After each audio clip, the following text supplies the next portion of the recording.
Our next talk is Zola Valashiya from South Africa.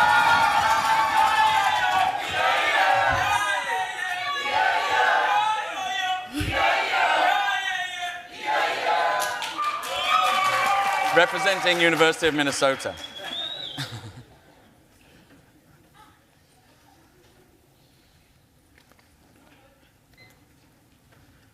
I have an idea, a proposition, if you will. It's going to blow your mind. You ready? Let's start a tribe. And in this tribe, it's going to be so powerful and so influential that anyone who comes into contact with it is fundamentally changed. And the first mission we'll have on this tribe is to take back things that were taken from us. We'll take back our names. We'll take back our identities. We will take back our ability to move and those that are not defined by colonial borders. But most importantly, we will take back the most valuable thing that was ever taken from us. Power. I want to challenge you, and if we can explain and go deep into the real meaning of power in Africa, this is a really good brain experiment. Let's go on the journey. The first iteration of power, I understand, is a very good translation from the original Latin term posse.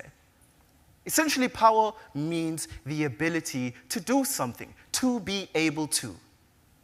At the University of Minnesota, we learned power is often comprised of three valuable elements. People, yes. Knowledge, yes. And money. And as far as I'm concerned, you haven't seen a more resilient, a more intelligent, a more inspiring people that get more lit than no one else but Africa. This room is testament to the energy that you get from Africa. That is just the plain truth. The second thing, we have the smartest, most resilient, most creative, innovative people on the planet. We have a PhD in nanoscience. Like, what other level? What more is needed? And then we talk about money. They call us the poorest continent on earth. They say we're so underdeveloped, we live in poverty. Maybe the poverty... Absolute nonsense. If we were the poorest nation on earth, then why are you bringing your mines? Why are you buying our land? Why are you taking our things if we're the so-called poorest people on earth? We have all three elements to make and to create power. But my favorite definition is from the Xhosa or Zulu word of power, meaning amandla.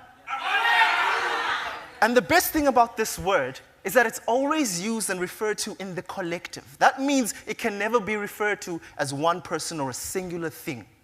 The second best thing about this word is that it can never be whispered. It is always exclaimed, amandla. The idea of power was something we can create, and we use the idea of power to protect, the idea of power to preserve. When we often use the suffix "m", it's usually attached to words to indicate that there is a cause to a specific effect, a cause to a specific state. So if we take the suffix, the prefix rather, "m", and we attach it to the idea of power, we get empower. And the idea changes to cause an increase in power. Are you with me so far? Yeah. Great, fantastic.